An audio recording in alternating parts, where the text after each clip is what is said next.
আজকে আলু চাষির চোখের জল বনাম সরকারের উদাসীনতা,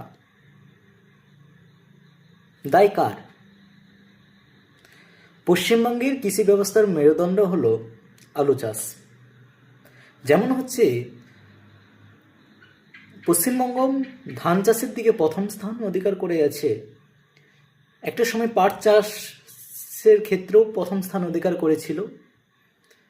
বর্তমানে যেমন হচ্ছে পাট চাষ নেই বললেই চলে, খুবই অল্প পরিমাণ চাষাবাদ হয়।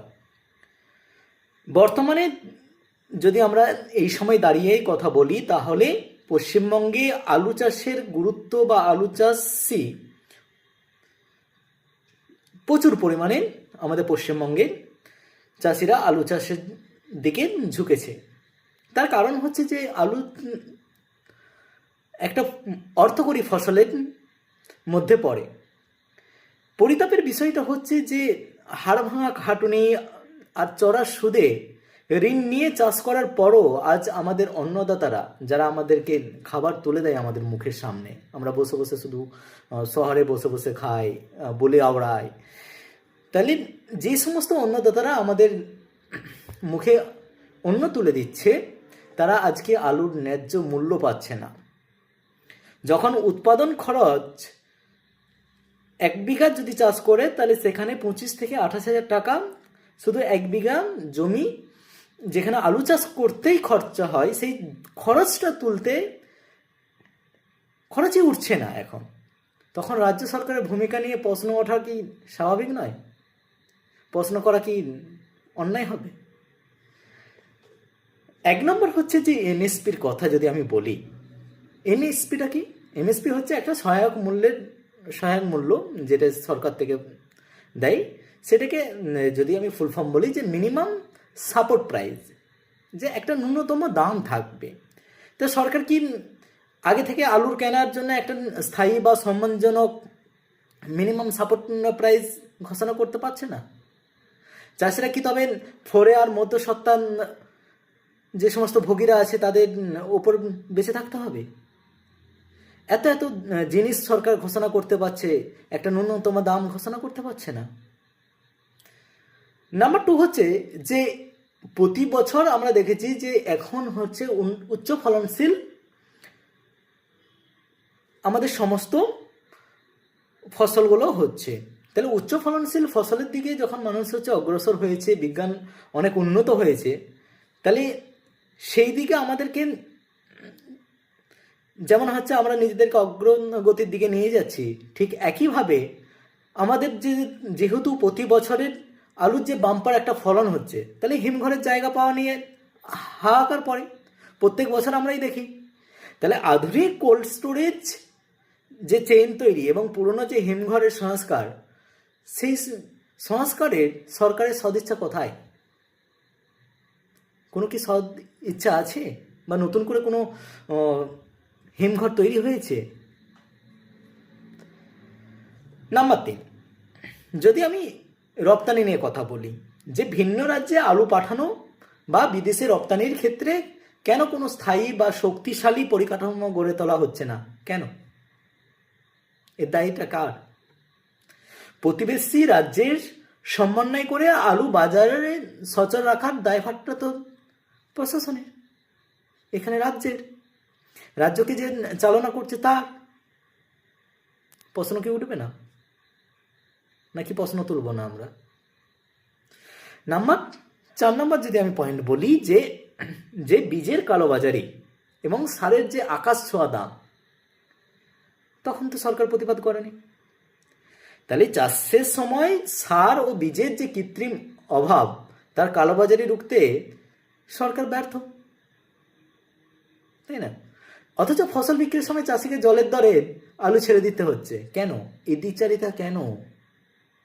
কবে চাষি প্রশ্ন তুলবে? কবে আর কবে? শুধুমাত্র কি ভাতার উপরে নির্ভরশীল হব আমরা? দিন শেষে যদি আমি বেকার ভাতা পাবো, আমার পরিবারের লক্ষ্মীশ্রী পাবে, বার্ধক্য ভাতা পাবে, তাহলে এই করে কি আমাদের সংসার চলে যাবে? একটা পোশাক যদি আমি কিনতে যাই, আমার নিজের যদি একটা পোশাক কিনতে যাই, একটা টি শার্ট কিনতে গেলেও এখন ন্যূনতম দাম হচ্ছে 400 টাকা। একটা যদি আমি প্যান্ট কিনতে যাই, জিন্স যদি কিনতে যাই, সেখানে দাম হচ্ছে 1200 টাকা, 1000 টাকা, 800 টাকা। 1500 টাকায় সংসার চলে যাবে, চলে যাবে তো। একটা মোবাইলের রিচার্জ আমাকে বাধ্যতামূলক, তা আবার 28 দিন, যদি 1 মাসও না, সেখানে আমাকে রিচার্জ করতে হচ্ছে 350 টাকা ন্যূনতম। প্রশ্ন করবেন তো, না সেই সাহসিকতা নেই? তাহলে বর্তমান আমি চাষিদের পক্ষে, সরকারকে ক্রিটিসাইজ করা আমার কোনো উদ্দেশ্য ছিল না। কিন্তু এই যে হাজার হাজার লাখ লাখ চাষিরা যারা দেনার দায়ে, আমার নিজের দেখা যে সোনার গহনা যদি থাকে বইয়ের বা পরিবারের, তাই সেই সোনার গহনা বন্ধক দিয়ে, বন্ধক বুঝেন তো নাকি, ব্যাংকে জমা রেখে টাকা নিয়ে আসে সুদে, দিয়ে আলু চাষ করে। তার যদি নিজের চাষাবাদের যে খরচ হয়েছে সেটাই যদি না উঠে, তাহলে সে ওই সুদ দেবে নাকি ওই টাকাটা জমা করে ওই জিনিসটাকে ছাড়িয়ে নিয়ে আসবে? নিজের যে পরিশ্রম, তারপরে কামিন বলুন বা মুনিশ বলুন, একার দ্বারা তো চাষ হয় না আলু চাষ। পড়াশোনাটা কবে করবেন? সব কিছু শেষ হয়ে গেলে? চিন্তা ভাবনা কবে করবেন? সব কিছু শেষ হয়ে গেলে? নাকি শুধু ভাতার ওপর ডিপেন্ড করেই সরকার গঠন করবেন? ভিক্ষাতেই সমস্ত কিছু, ভিক্ষাতেই সন্তুষ্ট? আমার দাবি হচ্ছে যে রাজনীতি বা চটকদার স্লোগান নয়, চাষিদের বাঁচাতে অবিলম্বে সরকারের হস্তক্ষেপ করতে হবে। প্রতিটি জেলায় সরকারি উদ্যোগে সরাসরি আলু সংগ্রহ করতে হবে। তার সাথে সাথে আলু সংগ্রহ কেন্দ্র বাড়াতে হবে এবং চাষিদের অ্যাকাউন্টে সরাসরি টাকা পৌঁছে দিতে হবে। দালালের তো শেষ নেই, আর গরিব মধ্যবিত্তকে লুটে খাওয়ার মতো মানুষের অভাব নেই। তাই মাটির মানুষকে বিপদে ফেলে কোনো রাজ্য উন্নতি করতে পারে না। তাই আমাদেরকে দলমত নির্বিশেষে পশ্চিমবঙ্গের আলু চাষিদের ন্যায্য দাবির পাশে আমাদেরকে দাঁড়াতে হবে, আমাদেরকে কথা বলতে হবে। দিন শেষে যারা আমরা বাঙালি আছি, আলু ছাড়া আমাদের কিছুই চলে না, ঠিক আছে, কিন্তু সেই আলুটা যে তৈরি করছে, যে তার পরিশ্রম করছে, তার তো ন্যায্য মূল্যটা দিতে হবে, দিতে হবে নাকি? ভাবুন, ভাবা প্র্যাকটিস করুন, প্রশ্ন করুন, জবাব খোঁজার প্রচেষ্টা করুন। দিন শেষে তো একদিন মরেই যাবেন, তো না এই 2 দিন আগে মরে যাবেন, ক্ষতি কি আছে? আপনার যতদিন হায়াত আছে ততদিনই বাঁচবেন, এত ভয় পাওয়ার কি আছে? ভয় তো যিনি সৃষ্টি করেছেন তাকে করলেই যথেষ্ট। এই কাপুরুষদেরকে ভয় করে কি হবে? নিজের অধিকারের কথা, নিজের ন্যায্য মূল্য পাওয়ার অধিকার, এখানে তো সবাই চাষ করে। যে তৃণমূল করে সেও চাষ করে, যে বিজেপি করে সেও চাষ করে, যে সিপিএম করে যে সেও চাষ করে, যে আইএসএফ করে সেও চাষ করে।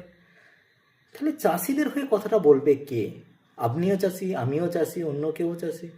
তাহলে যদি কেউ আমাদেরকে শোষণ করে, আমাদেরকে শোষণ করতে চায়, সেখানে আপনি টিএমসি হলো আপনিও আলুর দাম পাচ্ছে না, আপনি বিজেপি করলে আপনিও আলুর দাম পাচ্ছে না, কেউ সিপিএম করলে সেও আলুর দাম পাচ্ছে না। তাহলে আমাদেরকে ঐক্যবদ্ধ হতে হবে। আমরা গরিব মধ্যবিত্ত, আমাদের জন্য কেউ না, তাই না? কেন্দ্র সরকারের বাজেটে মধ্যবিত্তদের জন্য কিছুই থাকে না, আর মধ্যবিত্ত আমরা কারো কাছে হাত পাততে পারি না। পারি কি? পারি না। দিন শেষে যদি কষ্ট পাই, সবচাইতে মধ্যবিত্তরাই পায়।